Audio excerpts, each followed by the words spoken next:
السلام عليكم ورحمة الله وبركاته. النهاردة هنحضر رز بالبشاميل بطريقة مختلفة. احنا دلوقتي قطعنا بصلتين، وبنعمل دلوقتي تعصيبة اللحمة المفرومة. هنفضل نقلب فيها لحد ما هي تدبل خالص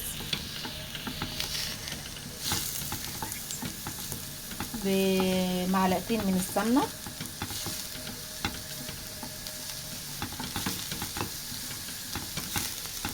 تدبل بس.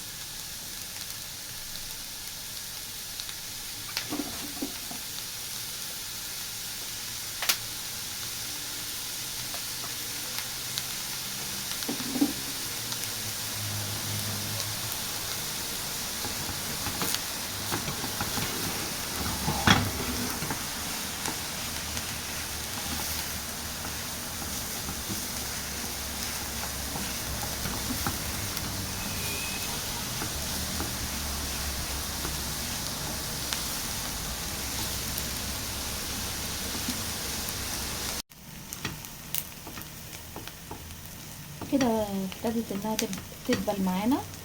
هنقعد نقلب فيها، وبعد كده هننزل باللحمه المفرومه.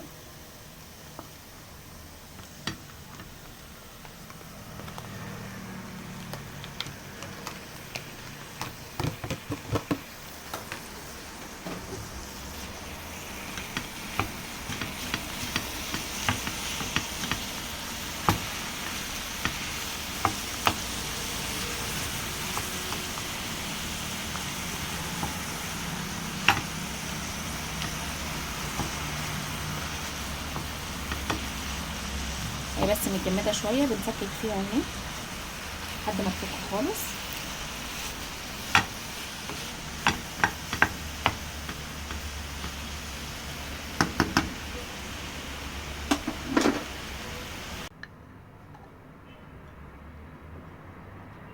بنحضر البشاميل دلوقتي. معلقه من الزبده، نحط معلقه كمان،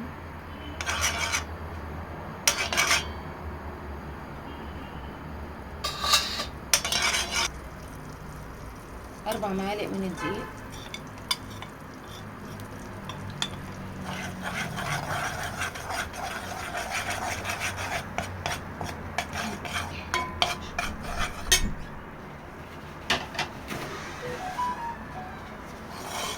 لحد لونهم يصفر كده.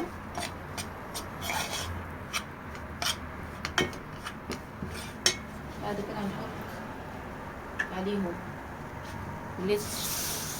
لتر من اللبن، احطه بالتدريج.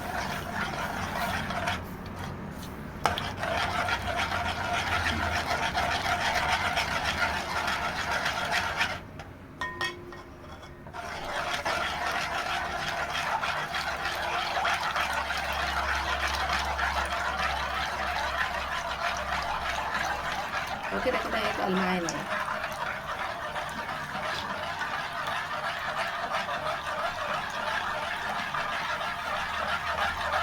احط نص معلقه فلفل اسود،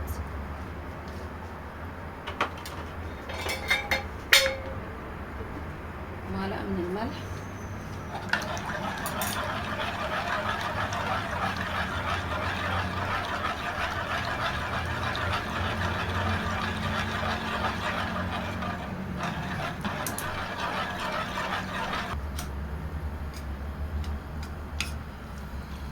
دي اللحمه المفرومه بعد ما هي اتعصجت.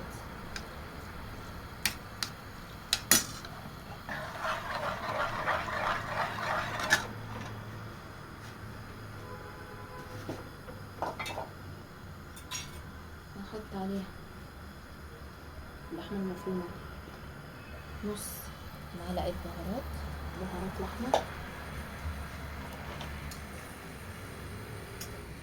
نص، واحط نص فلفل اسود،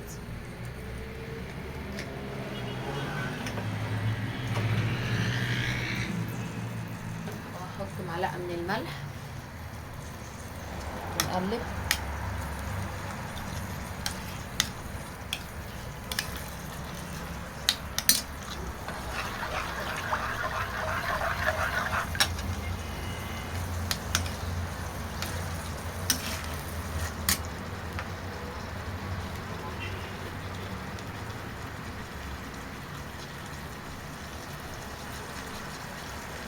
هحط نص من الثوم البودر،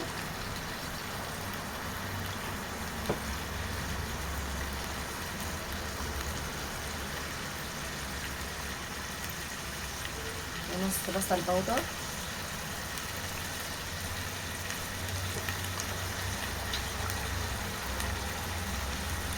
وربع معلقة من البابريكا. هنقلب ده كله.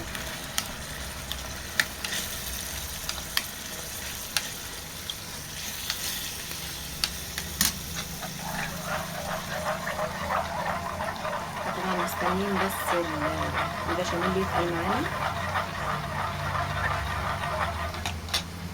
بالنسبة بقى للحمة المفرومة اللي احنا بنعصجها، انا بشرب جزرتين مبشورين، هنزل على اللحمه المفرومه بيهم، يعني ادبلهم كده. دي بتدي طعم جميل قوي لطاجن الرز بالبشاميل.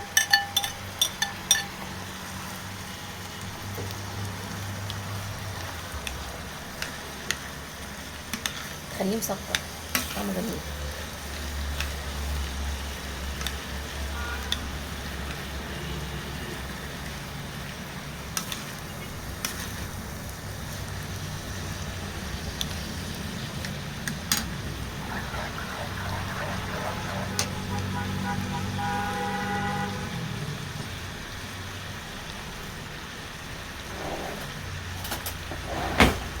احط بقى ايه، معلقه سمنه بلدي كده عادي، يديله بقى طعم جميل قوي. واقلب، مجرد بس يدبل الجزر على اللحمه المفرومه هقفلها، وكده كده اصلا هتتحط في الطاجن وهتتحط في الفرن.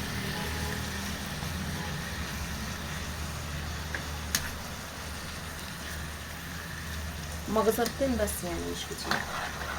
ولسه بقى البشاميل اهو ابتدى بيتقل معانا اهو تدريج.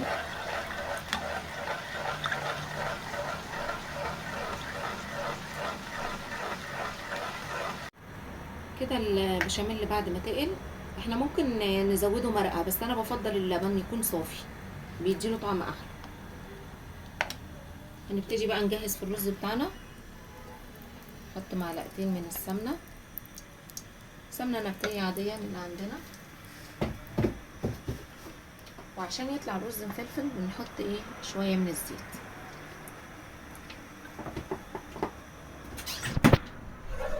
مجرد بس كده تدوب، اروح ايه هنزل بالشعريه.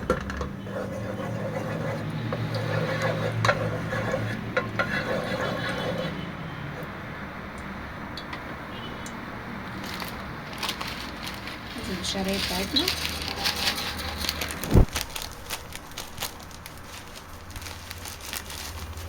انا عامله تقريبا خمس كوبايات من الرز، عشان انا هعمل في طواجن صغيره فيحتاج رز كتير.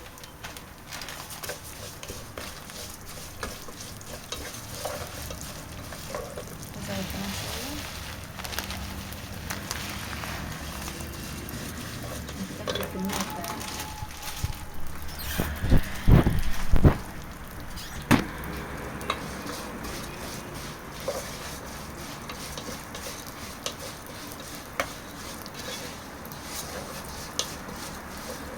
نقعد نقلب فيها كده لحد ما تتحمر.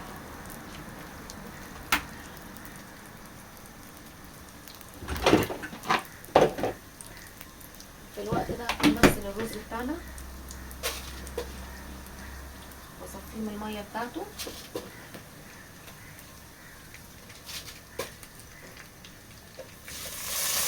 لونه كده يكون محمر، اللون الحلو اللي احنا بنحبه ده. طبعا احنا عارفين ان الرز البلدي كوبايه من الرز بتاخد كوبايه من الميه، غير الرز البسمتي. الرز البسمتي بياخد كوبايه من الرز قصاده كوبايتين من الميه.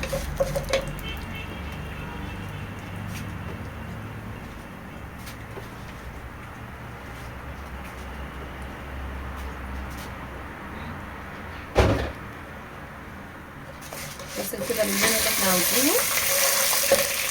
هنبتدي بقى ننزل بالرز بتاعنا مع التقليب، عشان ايه الدهون يعني بتتحط على الرز، السمنة كلها والزيت.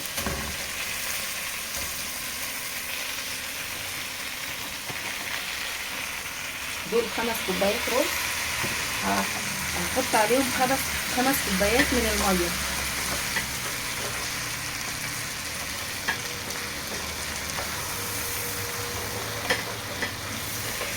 لسه طبعا ننزل ب5 كوبايات مية. عندنا هنا طبعا هنعمل المعلقة الكبيرة، معلقة ملح عشان كمية الرز كبيرة يعني.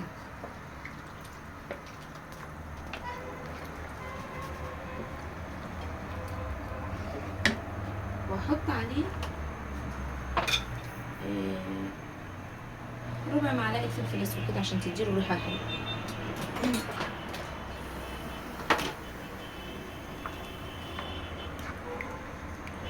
هو كده محتاج شوية مية تاني عشان الشعرية. كده الرز بعد ما استوى ومفلفل اهو، هنبتدي نجيب جزء من البشاميل بتاعنا نحطه هنا في الطاجن. الطاجن طبعا بيدي لأي أكلة طعم جميل جدا. بعد كده هنحط الرز بتاعنا، نص من الرز،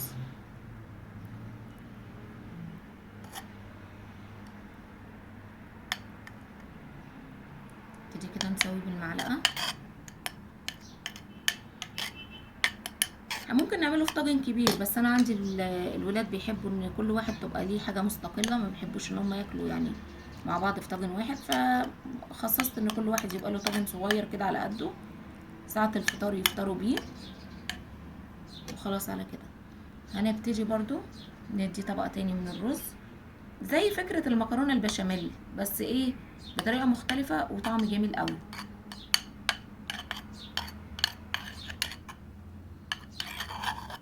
ده اول طاجن عندنا. بعد كده هحط بقى ايه البشاميل. طبعا احنا قلنا مش عايزين البشاميل بتاعنا يكون خفيف وما يكونش سميك قوي اهو. مجرد حطيته اهو، فرد اهو في الطاجن. ده الطاجن الاولاني. طبعا عندنا كيس صلصه عشان الوش طبعا يحمر، هنعمل ايه؟ هنحط كده على الوش عشان ايه طبعا يديله ايه التحميره بتاعته. وده الطاجن التاني، هحط شويه من البشاميل تحت واحط الرز شايفينه مفلفل ازاي. طبعا اكله مغذيه ومفيده جدا، طبعا فيها الرز، فيها اللحمه المفرومه، فيها الجزر، فيها كل حاجه مفيده لاولادنا. بعد كده هنحط اللحمه المفرومه. الجزر ده بيدي يا جماعه طعم خطير قوي للحمه وللطاجن اللي احنا بنعمله ده. احنا ممكن لو احنا مثلا ما عندناش طواجن ممكن نستبدلها بالطباق اللي هي الحراريه اللي بتدخل الفرن، دي برضو بديل للطاجن، لان ممكن ناس كتير ما عندهاش طواجن. بس هو بصراحه الطاجن بيدي طعم حلو قوي للاكل، حتى لو مثلا طاجن باميه، طاجن كوسه، الطواجن دي بتدي طعم حلو. عشان كده انا بميل ان انا احط طاجن الرز بالبشاميل ده، بميل ان انا احطه في الطاجن، فعشان كده الولاد بيحبوه جدا.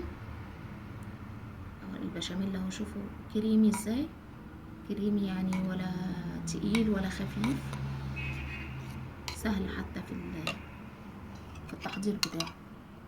ودي الصلصه بتاعتنا هنحطها طبعا على الوش بظهر المعلقه كده.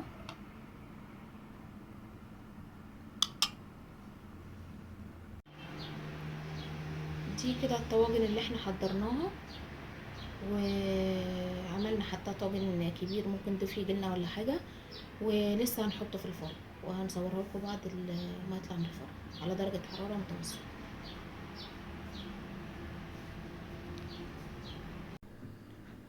وده بعد ما خلص طاجن الرز بالبشاميل بتاعنا، وادينا بنزوقه بالبقدونس، وطعمه يا جماعة خطير جدا جدا جدا، وياريت تجربوه. وكل سنة وانتم طيبين.